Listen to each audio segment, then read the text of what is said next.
Before we begin, I have a correction from last week's episode of the Chris Chan Weekly Update. This comes from one of my Discord users. His name is Solomon Grunty.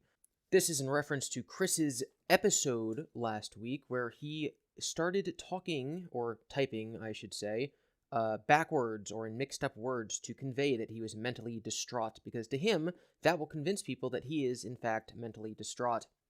I could summarize what I said in last week's video, but I think I'll rather just have Solomon explain. On GiBi's latest video on Chris Chan, I noticed he missed a couple things about the Project SNT situation. In Chris's Yoda Speak tweet, he says, "Super stressed ears Pachirisu round-faced to got me." Devin says that he's just speaking nonsense there, but actually, it's Chris complaining about Project SNT's redesign of Wild Sonichu having a Pachirisu tail and round face. Pachirisu is of course the Pokemon that I'm currently showing on screen. Devin also seems to think that SNT is talking to Chris and calls herself a chronicler of that D&D dimension stuff.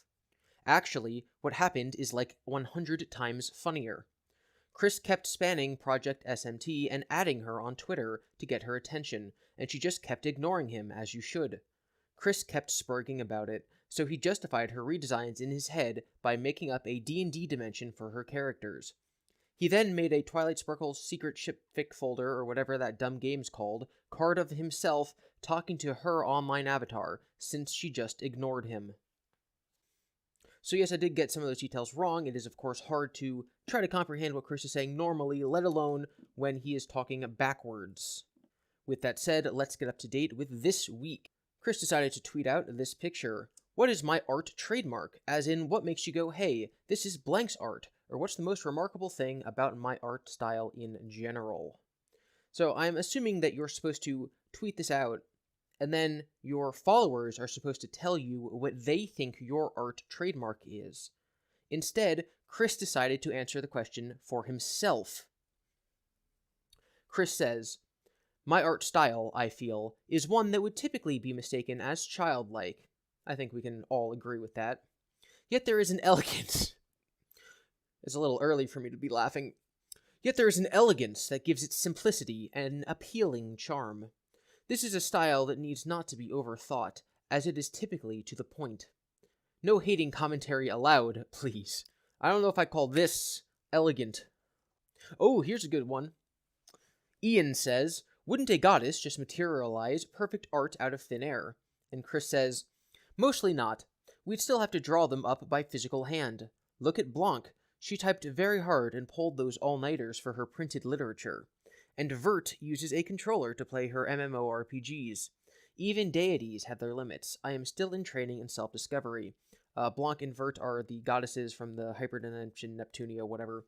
So I'm assuming that in Chris's, in the video game that Chris believes is real, that he gets his powers from, the goddesses of that dimension have to work hard to, I guess, make books and play video games. Now, some of you may remember that last week we talked about TheEndGames. Chris was talking about how he would go to TheEndGames, which is a store, a local gaming store, and play Dungeons & Dragons there, and would apparently meet some people there for pizza, something like that. Maybe he sent some letters to people who frequented there that he thought could help him with the dimensional merge. Anyway, he was just implying that he had friends at this gaming store.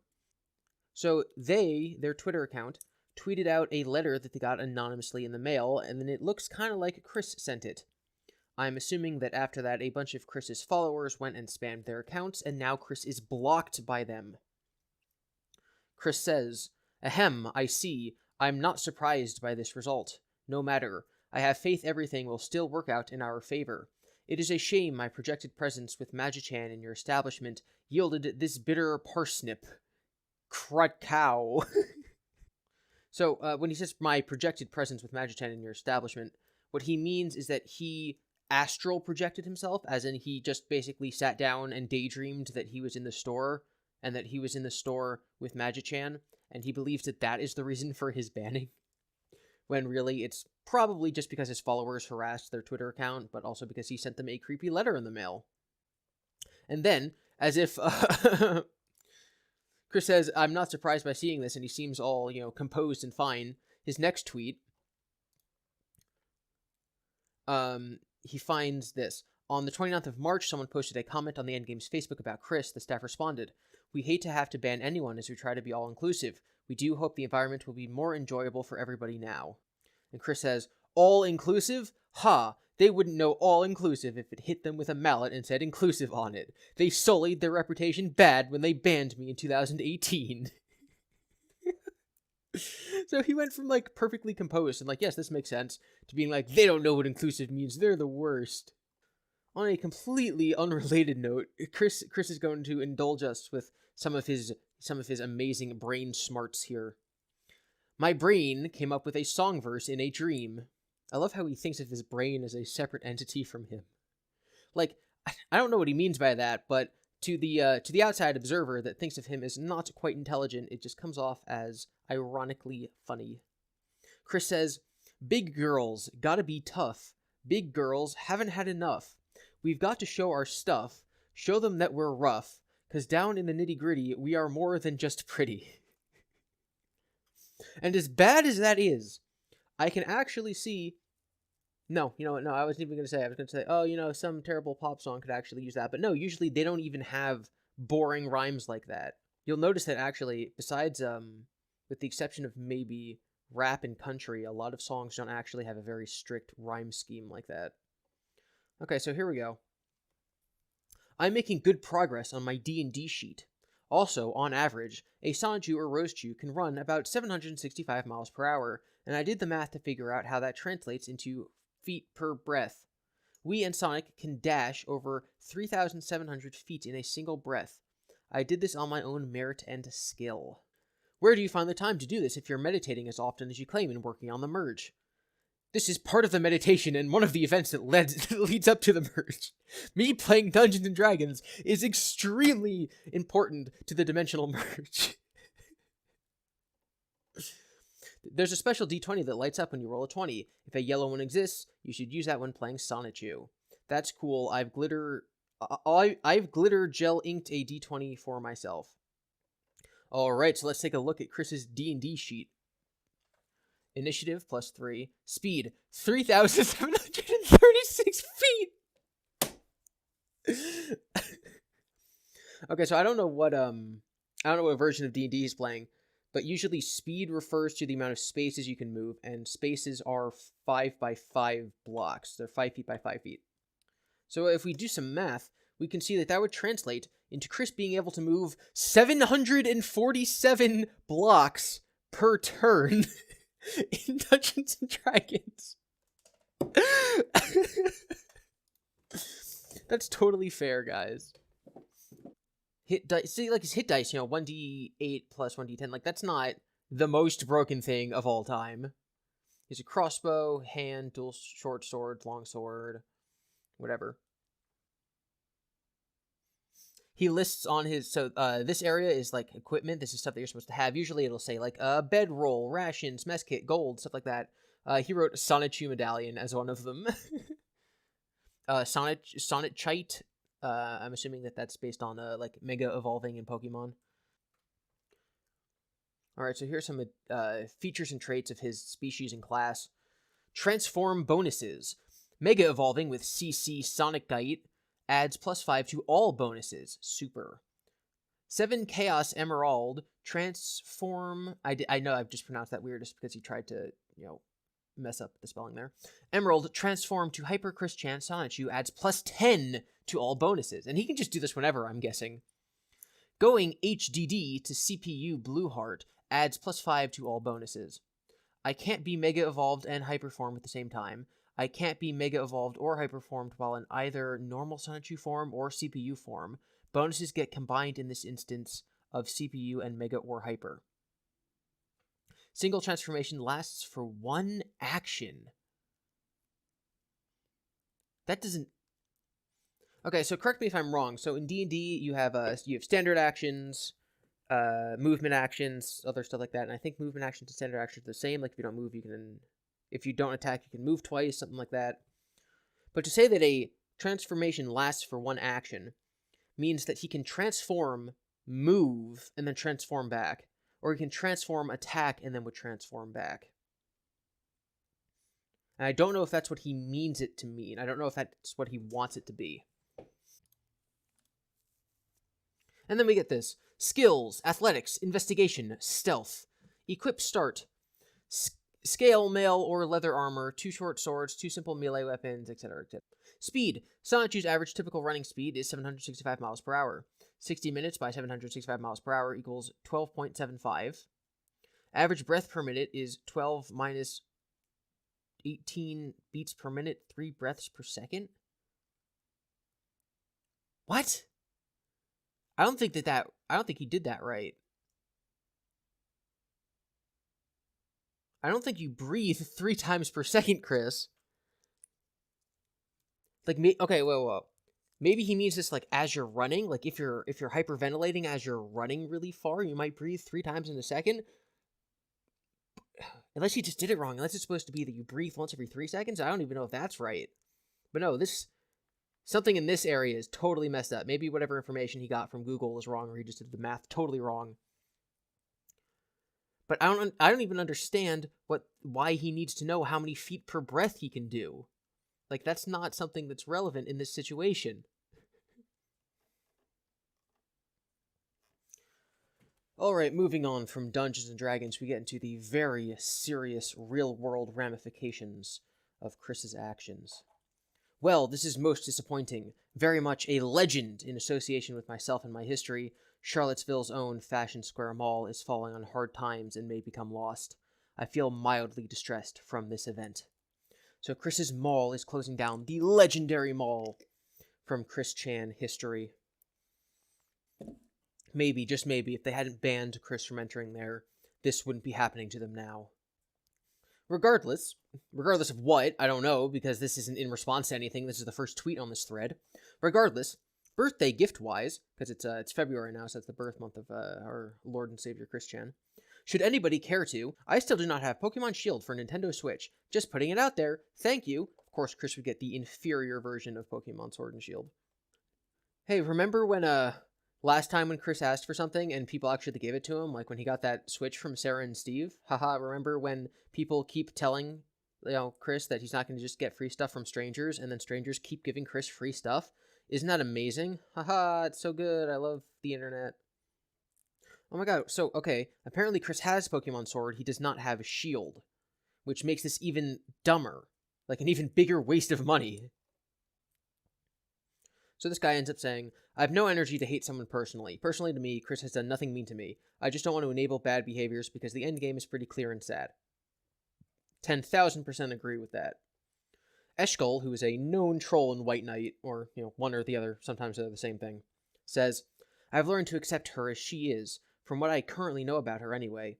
She's been told about this and that. Now it's in her hands. But if it helps you express your concern, then please continue to do so. My intuition tells me she has prepared for the near future. I know that doesn't mean much of anything, but I don't think we have the whole picture. This makes me slightly suspicious that this Eshkol person might know something about Chris's future. As in, they might be in contact with Chris or something like that. As far as I know, that is not the case. Then again, I don't know everything. So this Eshkol person is definitely someone to be wary of, and if they were using their real name or picture, I would not want to give them attention, but because it's just some stupid anime picture, I will mock them relentlessly.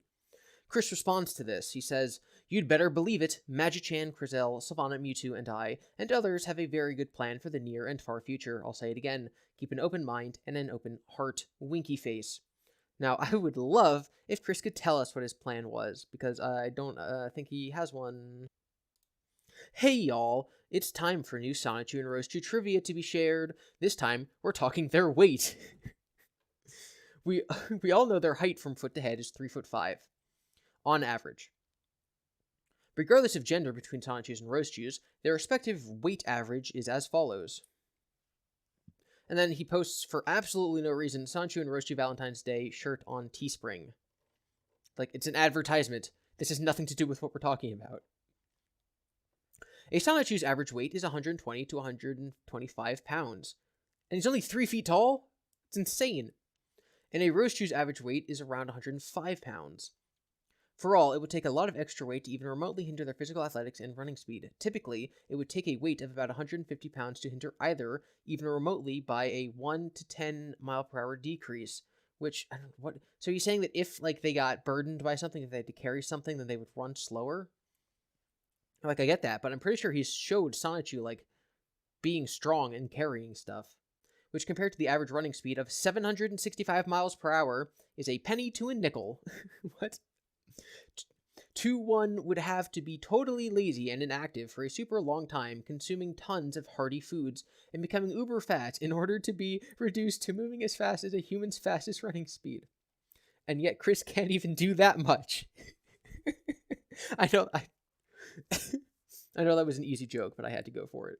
But our metabolisms, in this case our meaning Sonichu's, are typically at very good ability to process what we respectively consume.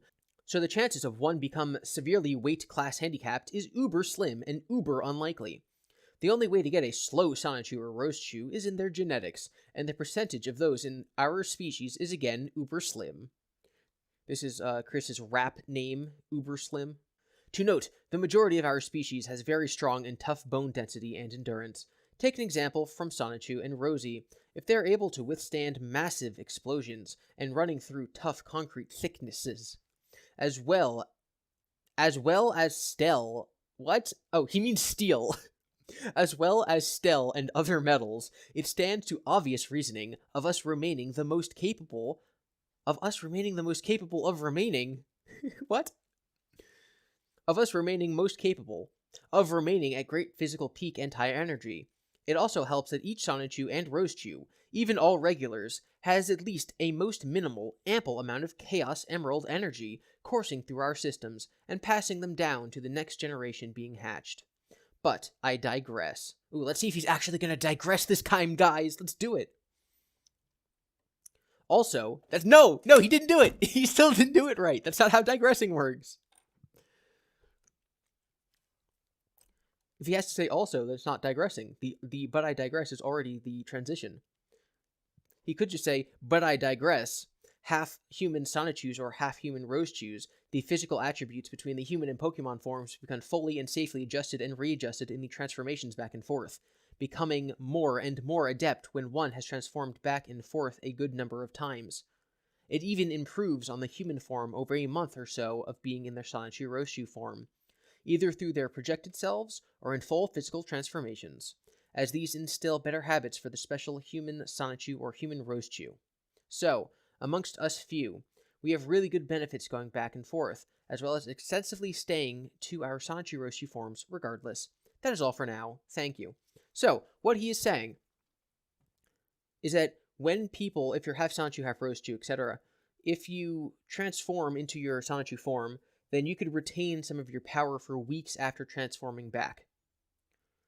Chris claims to have transformed into his Sonichu form, meaning, even if he says, oh, I can't be Sonichu in this dimension, he should still be able to show proof of having some residual power from his transformation, because he's just said that that's how it works.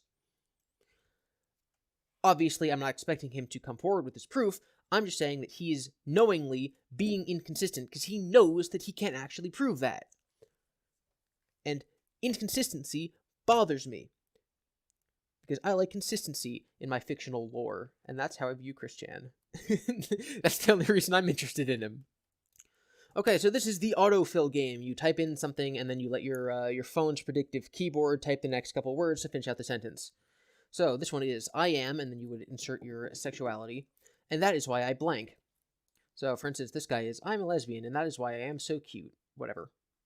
So Chris's is, cool, and then he does his. I am bisexual, and that is why I ask you a time to be of a day of a good job of this week.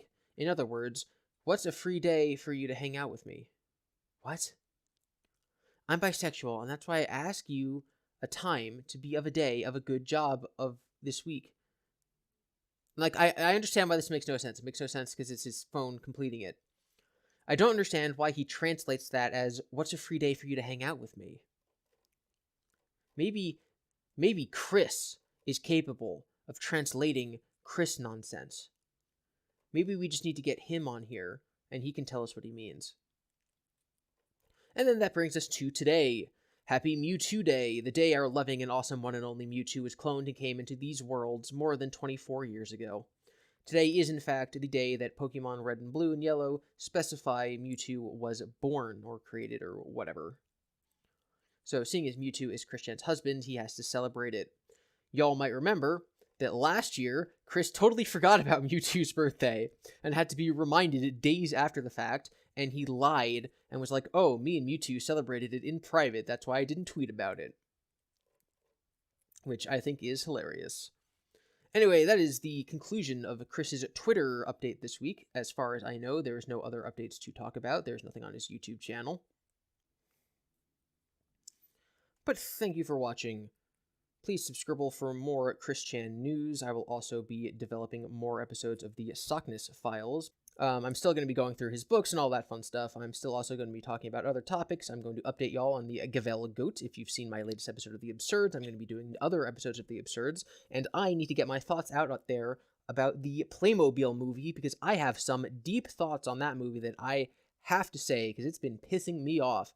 So stay tuned for all of that. Subscribe for more. Follow me on Twitter at GiBi_Devin. That's spelled DEVON. And if you want to join my Patreon, I don't know why you would, but it's down in the description. It gets you special access to a channel on Discord where you can reach me directly. I'm pretty good at answering my Discord most of the time. Link to my Discord should also be down there. That link will only be good for 24 hours. And I hope to talk to all of you next time.